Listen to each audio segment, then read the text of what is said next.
ses exigences et est riche en son amour.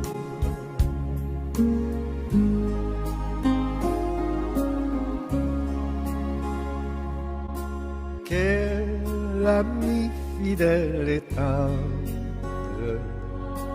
nous avons en Jésus-Christ,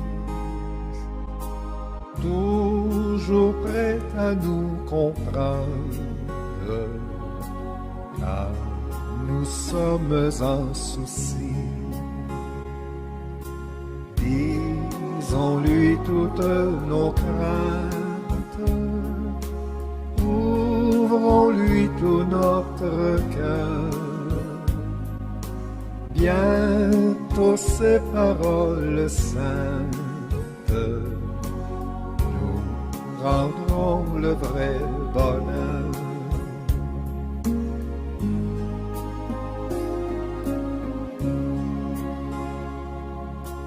Quel ami fidèle et tendre nous avons en Jésus-Christ, toujours prêt à nous défendre, car nous presse l'ennemi. Il nous suit dans la mêlée, nous entoure de ses bras, et c'est lui qui tient l'épée, qui décide des combats.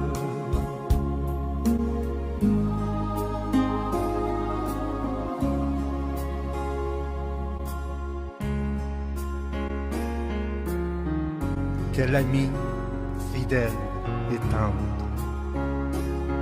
nous avons en Jésus-Christ, toujours prêt à nous apprendre à vaincre en comptant sur lui. S'il nous voit vrais et sincères à chercher la sainteté, il écoute nos prières et nous met en liberté.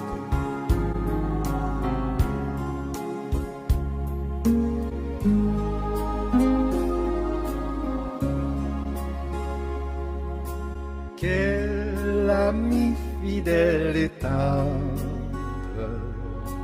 nous avons en Jésus-Christ. Bientôt il viendra nous prendre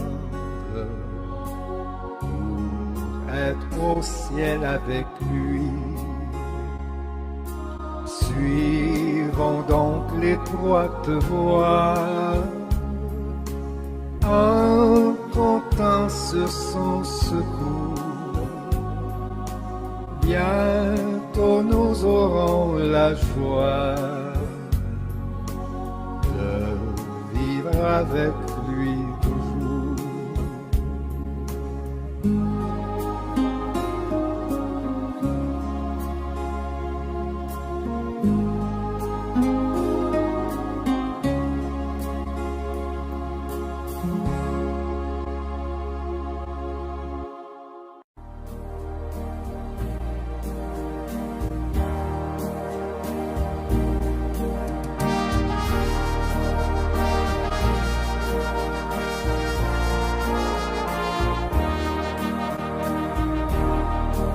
À Dieu soit la gloire par son grand amour.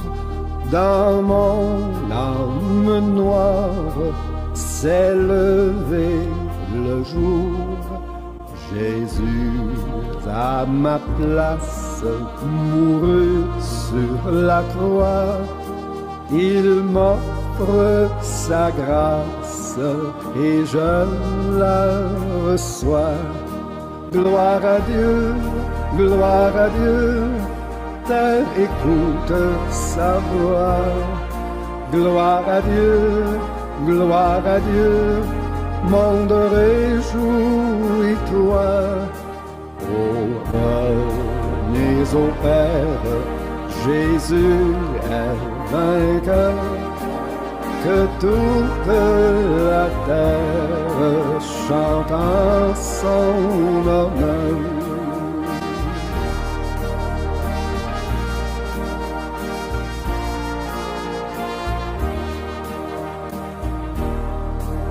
De Jésus la joie remplit notre cœur, qu'importe qu'on voit tout notre bonheur. Selon sa promesse, Jésus changera deuil en allégresse quand il reviendra. Gloire à Dieu, terre écoute sa voix. Gloire à Dieu, monde réjouis-toi. Oh, revenez au Père, Jésus est vainqueur, que toute la terre chante en son honneur.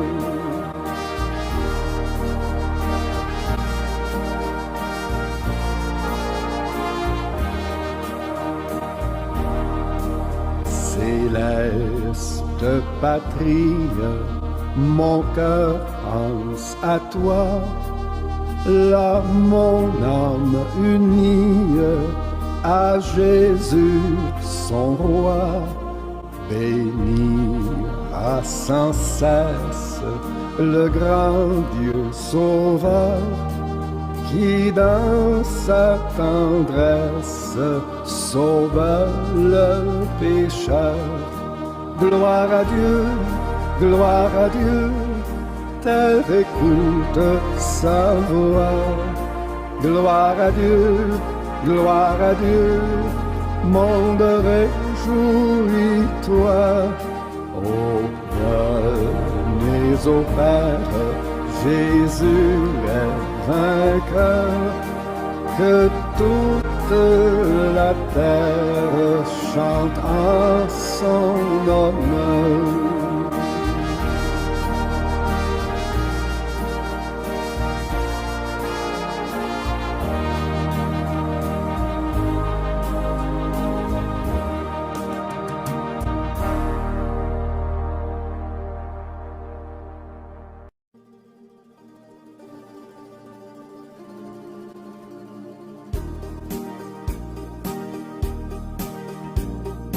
À la croix où mourut mon sauveur, je suis venu brisé de douleur.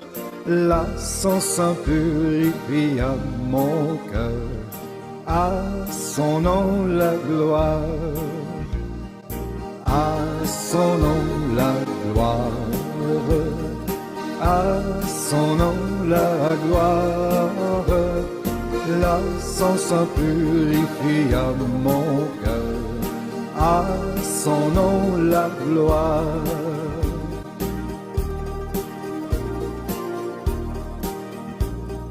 Quelle merveille, il vint me sauver, quand de sa croix je me fus chargé. En moi Jésus vint pour demeurer, à son nom la gloire, à son nom la gloire, à son nom la gloire. En moi Jésus vint pour demeurer, à son nom la gloire.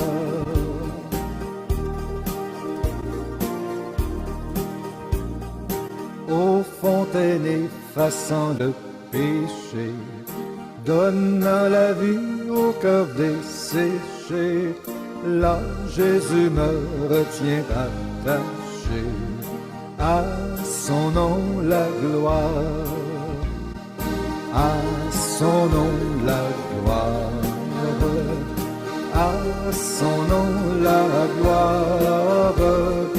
Là Jésus me retient attaché, à son nom la gloire.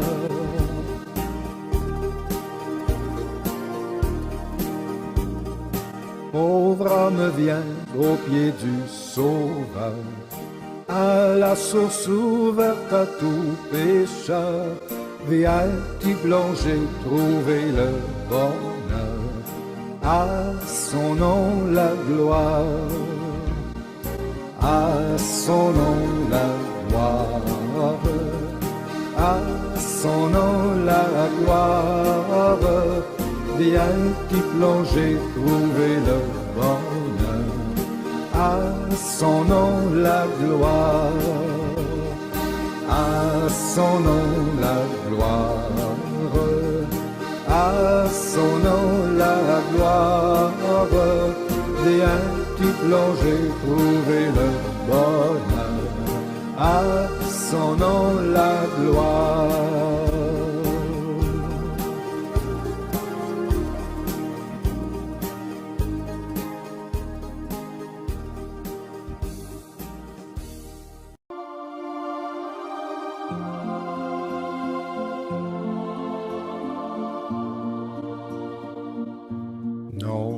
Jamais je ne saurais dire de mon Sauveur l'immense amour, mais je veux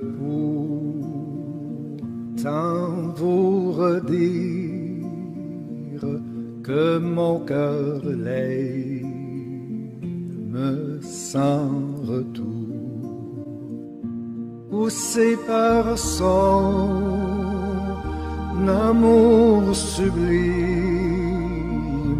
au mystère éternel,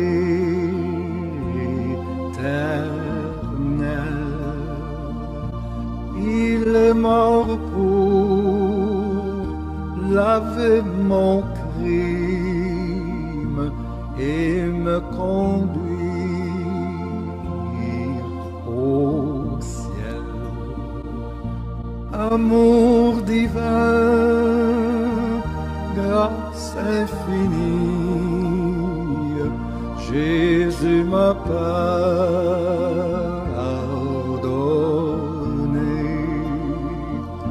Paix, gloire, amour, bonheur et vie, Jésus m'a tout donné.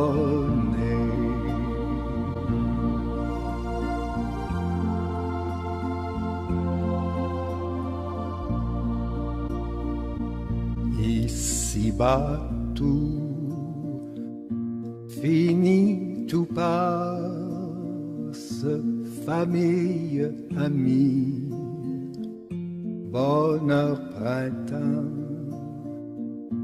mais dans son amour et sa grâce, Jésus dans son beau ciel m'attend. Et ce Sauveur, toujours le même, hier, aujourd'hui, demain, du haut de la gloire suprême, me conduit par la main. Amour divin, grâce infinie, Jésus m'a pardonné. Paix, gloire, amour, bonheur et vie, Jésus m'a tout donné.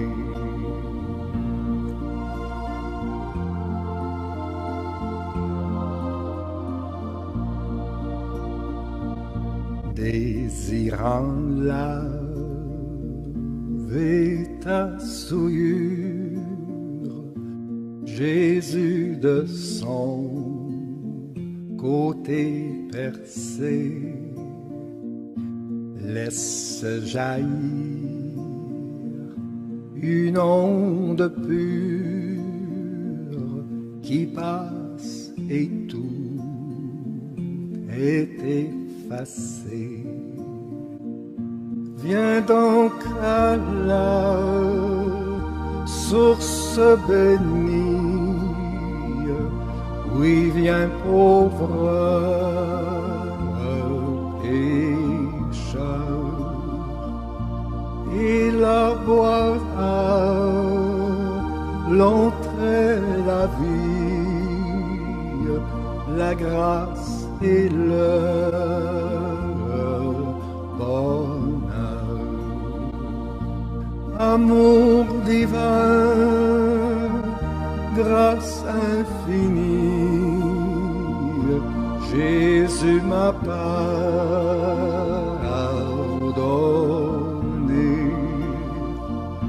Paix, gloire, amour, bonheur et vie, Jésus m'a tout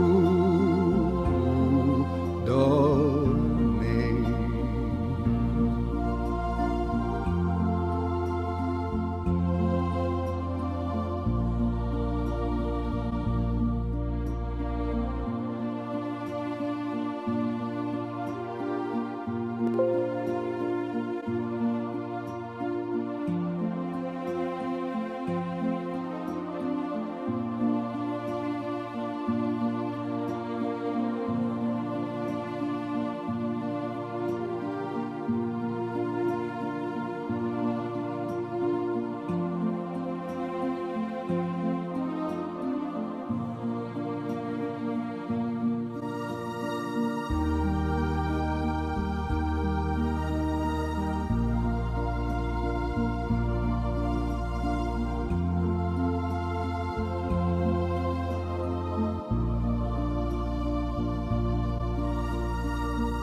Amour divin, grâce infinie,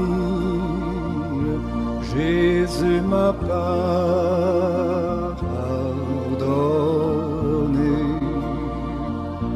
Paix, gloire, amour, bonheur et vie, Jésus m'a tout donné. Jésus m'a tout donné.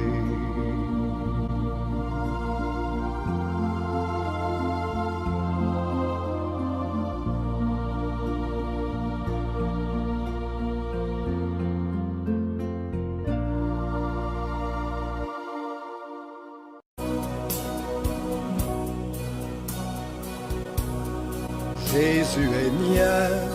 Oh, la belle histoire, déjà je goûte sa divine gloire. Racheté je suis de Dieu l'enfant, né de son esprit et par son sang. C'est mon histoire et c'est mon chant. Louer mon sauveur le jour durant. C'est mon histoire et c'est mon chant. Louer mon sauveur le jour durant.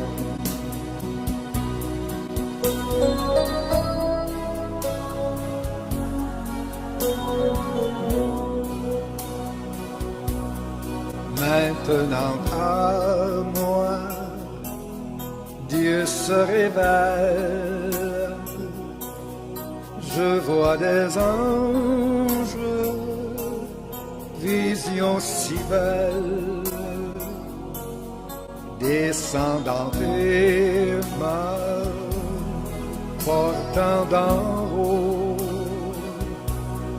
de son grand amour les doux échos. C'est mon histoire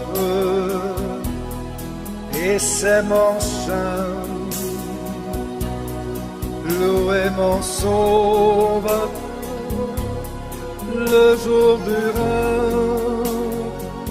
C'est mon histoire et c'est mon chant. Louez mon sauveur le jour durant.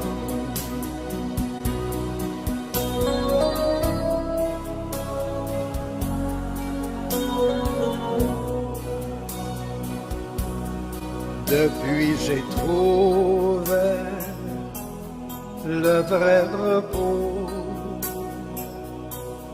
l'amour de Jésus en moi a éclos. Le Seigneur bientôt va revenir, je veux le louer.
Mes chers frères et sœurs en Christ à travers le monde, que Dieu vous bénisse abondamment et puissamment au nom de notre Seigneur et Sauveur Jésus-Christ, notre Seigneur à tous, le grand Seigneur, infiniment grand, infiniment puissant, qui nous a maintenu la vie, mes frères et sœurs, après ces grandes tempêtes de neige historiques au Texas, à Houston particulièrement. Nous avons vécu une semaine difficile, et je rends grâce à Dieu de ce que si nous sommes en vie et en bonne santé, sans accident, sans incident, sans aucune blessure, excepté quelques traces que j'ai eues sur les lèvres à cause du froid intense qu'on n'avait jamais expérimenté. Je rends grâce à Dieu donc, le Seigneur Dieu, dans sa grande miséricorde que nous ne méritons même pas, nous a préservé la vie, moi et ma famille. Et c'est une joie de savoir que la diffusion du studio a repris il y a quelques jours, après des moments d'interruption. Donc soyez les bienvenus à ce grand jour de l'an de grâce 2021. Nous sommes exactement le samedi, le 20 février 2021, pour poursuivre cette grande aventure que nous avons commencée dans le grand livre d'Ésaïe. Un livre merveilleux, un livre où nous allons voir des grandes, très grandes révélations. C'est une joie de poursuivre la parole de Dieu, de voir des grandes choses. Alors, mes frères, Je vais vous inviter à vous joindre à moi et à nous ici au studio, non seulement moi, l'équipe ici au studio, ainsi que les frères et sœurs à travers le monde derrière cette trompette Jésus-Christ TV. Joignez-vous à nous pour lever ces moments à Dieu. Mes sœurs, aujourd'hui, très brièvement, je vais vous rappeler de vous voiler la tête, de vous couvrir. Parce que la femme qui prie Dieu sans se couvrir est sous le jugement, est sous la malédiction. Il serait mieux pour vous de ne même pas prier, de vous taire, que de prier en vous rebellant. Donc voilez-vous la tête, chère dame, chère femme, chère sœur, en suivant cette émission. Même si c'est la première fois, même si vous ne savez pas ce que c'est, voilez-vous la tête comme vous écoutez la parole de Dieu, comme nous allons prier ensemble. Et mes frères, ne courez pas le risque de prier ayant quelque chose sur la tête, parce que sur la base de 1 Corinthiens chapitre 11, verset 4, l'homme qui prie Dieu la tête couverte, ayant quelque chose, un béret, une chéchia, une casquette, déshonore Dieu au final. Donc je vais lever ces moments à Dieu, à notre Dieu, qui nous a préservé la vie, qui nous a préservé le souffle de vie. Comme j'ai dit, c'était une semaine difficile. Et les enfants qui rêvaient toujours, jouer avec la neige, jouer avec la glace, faire les bonhommes de neige. Parce que nous ne sommes pas habitués à la neige au Texas. Mais après ces tempêtes terribles, ils ne veulent plus entendre parler de neige. Et ça me fait sourire. Voilà mes frères, donc c'est tout simplement pour vous permettre d'être prêts pour les sœurs, d'avoir votre voile prêt si vous ne l'avez pas, le temps de vous couvrir la tête. Et pour les frères de vous disposer à enlever quoi que ce soit que vous avez sur la tête. Donc si vous pouvez vous prosterner à votre niveau, faites-le et nous allons remettre ces moments au Seigneur Dieu. Éternel, Dieu des armées, grand Dieu, nous te rendons grâce, nous te remercions pour les grandes choses que tu vas encore nous donner aujourd'hui. Seigneur Dieu, je suis venu sans préparation. Je ne sais pas ce que je vais dire, mais je sais une chose. Nous n'avons de bouche que ta bouche. Tout ce que nous sortons de nos bouches, c'est toi qui mets des paroles dans nos bouches. C'est ainsi que je t'implore, Seigneur Dieu, à guider ma bouche afin de dire non pas ce que ma chair ou mon intelligence voudrait dire, afin de dire non pas ce que les gens aimeraient à écouter, mais de dire ce que toi-même tu as voulu nous donner comme exhortation, encouragement, comme blâme, comme réprimande, comme révélation. Seigneur Dieu, merci infiniment pour ces moments. Merci pour ce merveilleux studio que tu nous as donné, pour tous ces appareils, pour leur merveilleuse performance et pour la connexion Internet, pour le satellite en Afrique, pour tout ce qui contribue de près ou de loin à la bonne marche de ces émissions, Seigneur Dieu. Nous t'en supplions, rends ce studio invisible à l'ennemi, ô grand Dieu. C'est au nom de Jésus-Christ que nous avons prié. Amen. Alors, mes frères, sans plus tarder, tournez vos Bibles en Ésaïe chapitre 6, le chapitre du jour. Nous allons voir des grandes choses, des grandes révélations. Des grandes révélations. Alors, qu'est-ce que nous voyons à Ésaïe chapitre 6, verset 1? Nous voyons ceci. L'année de la mort du roi Osias, je vis le Seigneur assis sur un trône très élevé et les pans de sa robe remplissaient le temple. Quelle grande révélation nous avons ici. Et le prophète Ésaïe va voir le Seigneur Dieu assis sur un trône très élevé. Il n'est pas dit un trône élevé, mais un trône très élevé, très élevé. Et les pans de sa robe remplissaient le temple. Remplissait le temple. Donc il était dans le temple. Il a eu cette vision. Il n'est pas dit qu'il eut un songe. Il n'est pas dit qu'il eut un rêve. Il a dit qu'il vit. Il vit clairement. Ça me rappelle quoi? Ça me rappelle ce que le merveilleux serviteur de Dieu, Étienne, a vu quelques secondes avant de mourir. il a vu le ciel ouvert. Vous vous rappelez comment il a prêché avec autorité, avec bravoure la parole de Dieu, au point où cette parole était dure, radicale. Les hommes et chefs religieux assemblés ce jour-là qui l'écoutaient grinçaient les dents. Ils sont jetés sur Étienne, ils l'ont lapidé. Étienne a exactement fait ce que Jésus avait fait. Au lieu de maudire ceux qui le mettaient à mort, il les a plutôt bénis, il a prié Dieu pour eux. Il a dit, Seigneur, ne leur impute pas leur offense. La raison pour laquelle je vous rappelle cette histoire, c'est que Étienne aussi a vu, il n'a pas eu un songe, il ne rêvait pas, il était en train de mourir. Mais avant de mourir, là, il regarde, le ciel est ouvert, il voit Jésus à la droite de Dieu dans les lieux célestes. Donc, c'est pour vous préciser que dans ce verset, le verset 1, nous avons une vision claire. Et il y a une chose, mes frères et sœurs, que nous voyons, un détail, l'année de la mort du roi Osias. Pourquoi le Saint-Esprit précise dans cette histoire, précise l'année de la mort du roi Osias? Parce que comme nous allons voir par la suite, nous allons voir un des caractères de Dieu qui est saint, infiniment saint, qui est tellement pur. Et nous voyons, si on va dans Chroniques, chapitre 2 Chroniques, chapitre 26, on voit l'histoire du roi Osias, qui a terminé sa vie en étant lépreux. Et la lèpre, c'était le symbole de l'impureté, de la souillure extrême. Et si vous voyez en Osias chapitre, plutôt à 2 Chroniques, l'histoire d'Osias, excusez-moi, 2 Chroniques, deuxième Chronique, pas premier, mais deuxième Chronique, chapitre 26, nous voyons à partir du verset 1 que Osias est devenu roi à 16 ans.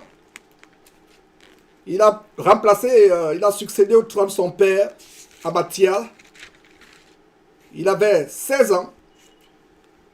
Et il a commencé à marcher avec Dieu en étant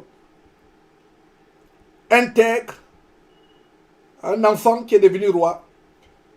Est-ce par hasard, donc, mes frères et sœurs, qu'on a vu la dernière fois en Ésaïe chapitre 3, malheur la nation dont le roi est un enfant. Malheur la nation dont le roi est un enfant.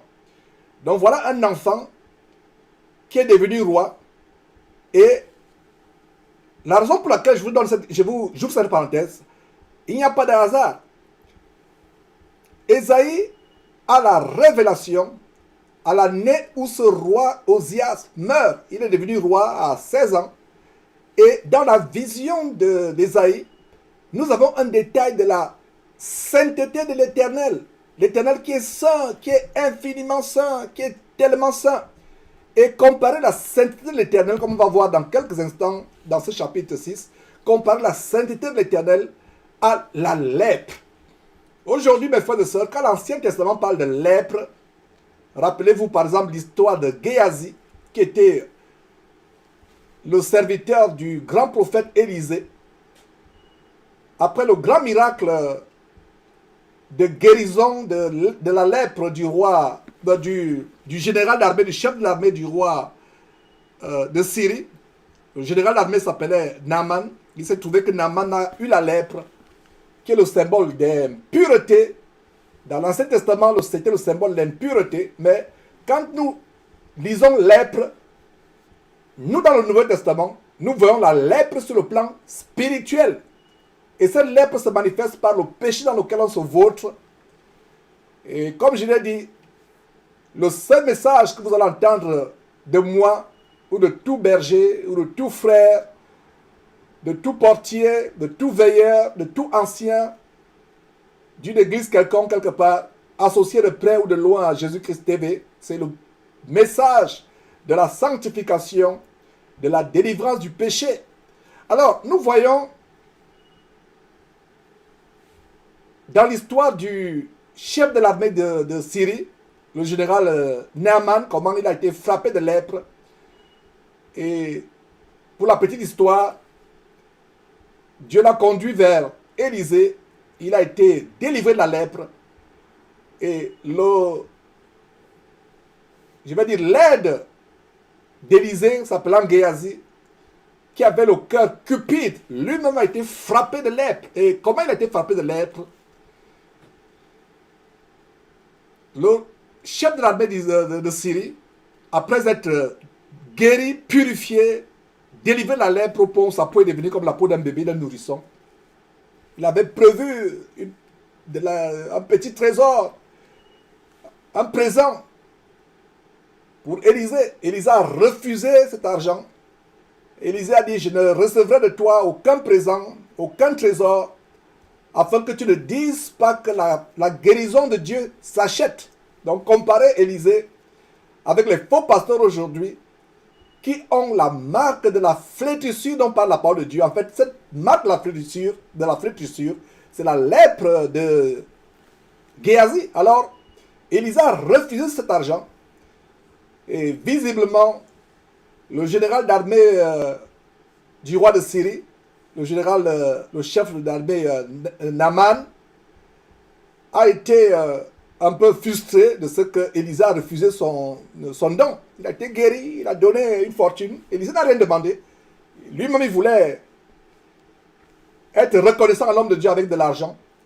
L'homme de Dieu a refusé. Il a dit non, je ne prendrai même pas un centime de ce que tu veux me donner.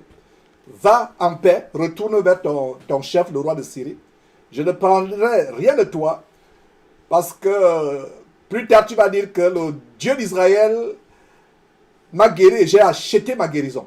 Comparez donc Élisée avec les faux pasteurs aujourd'hui qui, avant de prier pour vous, prier entre guillemets, doivent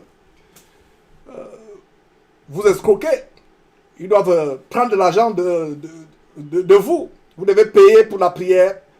Vous devez payer pour les révélations au demeurant mensongères.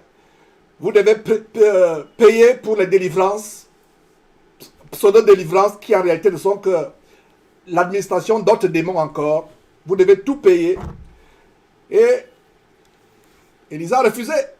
Il a dit, le don de Dieu ne s'achète pas. Les miracles de Dieu ne s'achètent pas. La guérison de Dieu ne s'achète pas. Élisée avait déjà compris ce que le Seigneur Jésus devait enseigner plus tard en Matthieu chapitre 10 verset 8, à savoir guérissez les malades, purifiez les lépreux. Vous voyez, guérissez les malades, purifiez les lépreux. Ah, mes frères et sœurs, exactement ce que Élisée a fait. Il a purifié un lépreux qui ne faisait même pas partie d'Israël, qui était membre, qui était ressortissant d'une tribu ennemie à Israël. Mais malgré cela, il a purifié la lèpre. Donc Élisée anticipait déjà l'enseignement de Jésus en Matthieu chapitre 10 verset 8. Guérissez les malades, purifiez les lépreux, gratuitement. Ne demandez pas de l'argent, parce que vous avez reçu la puissance de Dieu gratuitement, donnée gratuitement.